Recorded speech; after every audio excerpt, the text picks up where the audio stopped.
अब जैसा कि मैंने हर बार कहा है कि इनके नाम बड़े टेढ़े मेढ़े हैं, आपको याद रखने में कठिनाई होगी। एम्पीडोक्लीज, और ग्रीक में जैसे लिखा जाता है कि ई पूरा उच्चारण किया जाता है, तो लिखा जाएगा एम्पीडोकिल्स, CLES, पढ़ा जाएगा एम्पीडोक्लीज।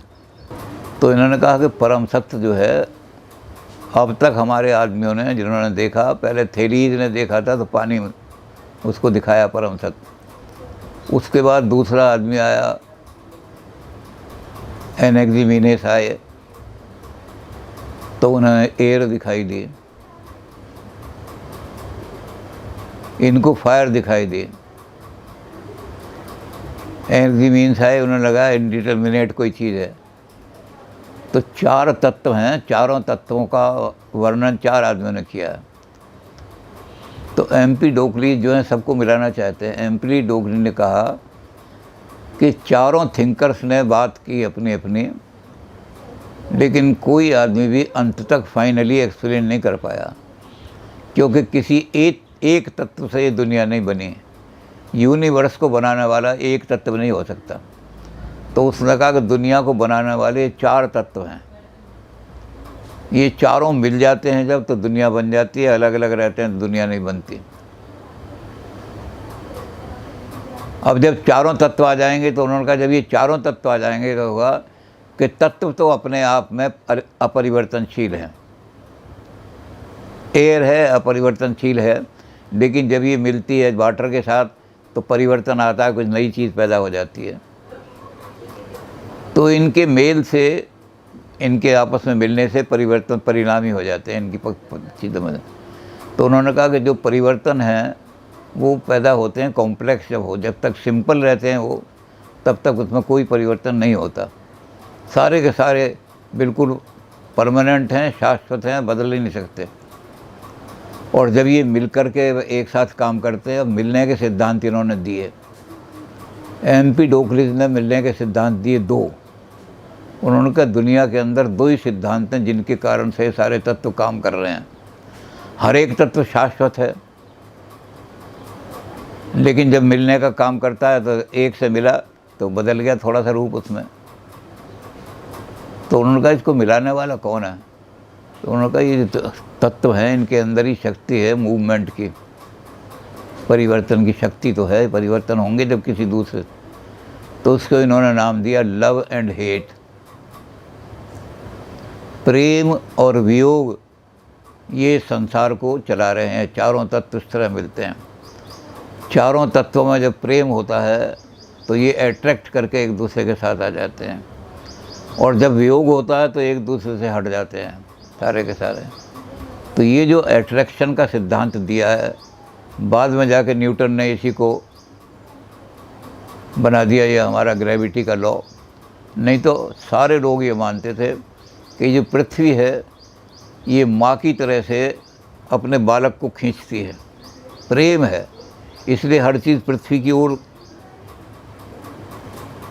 अब जो आज की साइंस है, और उस समय साइंस बड़ी क्रूर थी, तो वो तो ये भी मानते हैं एम्पीडोक्लीज के सितारे भी पृथ्वी की तरफ खिंच रहे हैं, और जो सितारे टूटते हुए दिखाई देते हैं मतलब पृथ्वी उनको खींच रही है।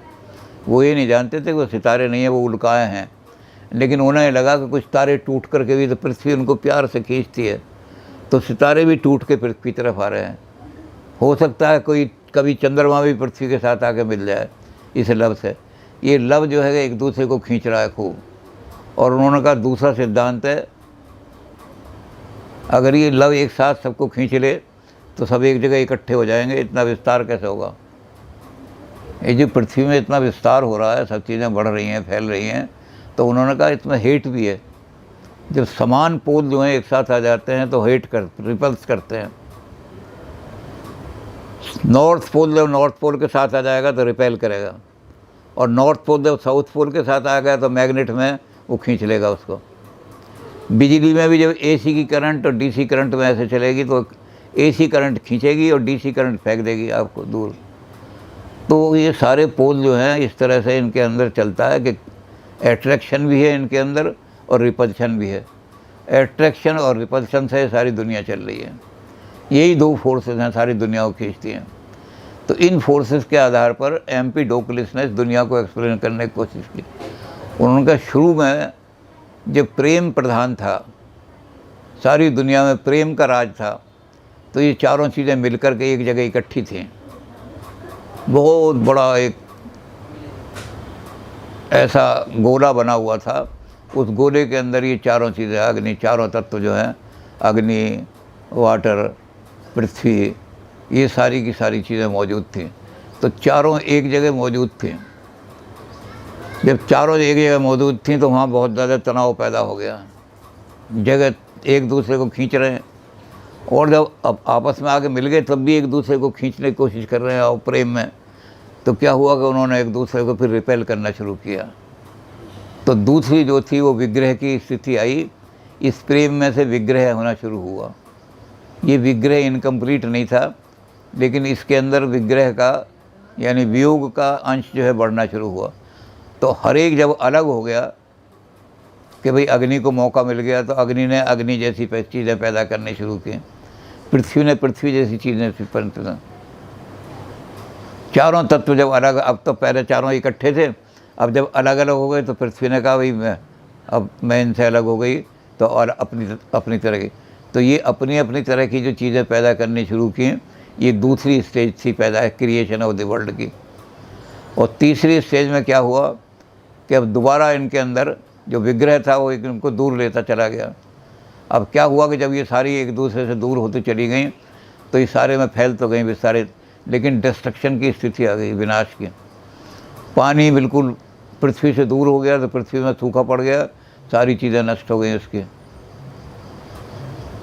तो उन्होंने कहा फिर से प्रेम आया, प्रेम को खींचना शुरू किया। उन्होंने पानी को कहा कि तुम आओ मेरे पास। पानी ने कहा मेरे अंदर नीचे अगर पृथ्वी नहीं रही तो कहाँ तक, पाताल तक कहाँ पहुँचूँगा मैं। तो पानी ने पृथ्वी को बुलाया कि आओ, तुम अपने स्वतंत्र तो हो गए हो, अपनी अपनी चीज़ें पैदा कर रहे हो, पानी पानी पैदा कर रहा है, पृथ्वी पृथ्वी पैदा कर रही है, लेकिन फिर भी हम एक दूसरे से मिल जाएं। तो ये जो स्थिति थी ये क्रिएशन की स्थिति। तो तीसरी स्थिति में क्रिएशन होती है जगत के अंदर। और चौथी स्थिति फिर क्या है, ये फिर से इनके अंदर विग्रह बनता है। ये अलग अलग जब एक दूसरे के करीब आ गए तो एक दूसरे को रगड़ना शुरू किया इन्होंने, तो फिर से तो ये विनाश की स्थिति आती है। तो एम्पीडोक्लिस कहते हैं कि ये एक चक्र चल रहा है, हिस्टोरिकल साइकिल है ये, बार बार क्रिएशन होती है चार तरह से। जब प्रेम की प्रधानता होती है तो चारों मिल जाते हैं सारे, फिर भी क्रिएशन रुक जाती है, क्योंकि जब चारों मिल गए तो क्या क्या क्रिएट करेंगे, इकट्ठे बैठे रहेंगे। और जब ये चारों विग्रह हो जाता है तो फिर भी पृथ्वी का नाश हो जाता है। जब ये दो अलग अलग ऐसे रहते हैं कि भाई प्रेम की थोड़ी प्रधानता है, थोड़ी विग्रह की प्रधानता हो गई, तब ये क्रिएशन सारी बनती है। तो उसने कहा ये साइकिल चलता रहता है। हमारे यहाँ भी ये कि प्रलय होती है, प्रलय के बाद फिर नई सृष्टि। तो एम्पीडोक्लिस भी मानते हैं कि सारी चीज़ें लव और हेट के द्वारा सारी दुनिया पैदा हुई है। इस लव और हेट सिद्धांत को इन्होंने आगे जा कर के लोगों ने, सारे लोगों ने दुनिया में यही माना है कि दुनिया में अट्रैक्शन की और रिपल्शन की फोर्सेस चल रही हैं। ये वही हैं जिनको डायलेक्टिकल बात कही उसने, हरकलाइस्टस ने, कि ये रिपल्शन, यही सारी दुनिया रियल है। जिस दुनिया के अंदर कन्फ्लिक्टिंग फोर्सेस जो हैं वो आपस में जब वो ज़्यादा मिल जाती हैं आपस में कन्फ्लिक्टिंग फोर्सेस, तब भी प्रोग्रेस रुक जाती है, क्योंकि सब एक जगह आके मिल जाते हैं। और जब ये बिल्कुल अलग हो जाते हैं तब भी न, ये थोड़े मिले रहें, थोड़े आज़ाद रहें, तो सारी दुनिया पैदा हो जाएगी। तो इन्होंने हरकलाइटस का सिद्धांत भी ले लिया, एम्पीडोक्लिस का सिद्धांत भी, उसका परमेनाइडस का सिद्धांत भी ले लिया, और जो इनसे पहले सारे लोग हुए थे जो उनको मिला दिया। तो ये एम्पीडोक्लिस ऐसे आदमी हैं जिन्होंने कहा कि बाय नेचर तो हर तत्व शाश्वत है। उस तत्व के जो बेसिक फंडामेंटल है वो ये है कि उसको ना कोई बदल सकता। अग्नि को अग्नि रहेगी हमेशा, जब से पैदा हुई है, और जब तक चलेगी अग्नि रहेगी, तो शाश्वत है अग्नि। तो उन्होंने दोनों को मिला दिया कि उनका फंडामेंटल शाश्वत हैं, लेकिन जब वो क्रिएशन में लगते हैं तो बदल जाते हैं, बदलते रहते हैं एक दूसरे के साथ। तो एम्पीडोक्लिस को हम ये कह सकते हैं कि समन्वयवादी दार्शनिक हैं। लेकिन उन्होंने बहुत अच्छा समन्वय किया। उन्होंने ऐसा मिला दिया है कि कोई किसी को लगता नहीं कि कहीं सब हुआ। एम्पिडोक्लस को भी मिला दिया, उसको मतलब परमेनाइडस को भी, हेरेक्लाइटस की जो परिवर्तनता है उसको भी मिला दी, और जो कन्फ्लिक्ट का उसका सिद्धांत था उसको इन्होंने लव एंड हेट का नाम दे करके उसको भी कर दिया। तो एम्पिडोक्लस जो है उन्होंने कहा कि जो बेसिक चीज़ है उसको हम प्रिजर्व करेंगे सारी की सारी।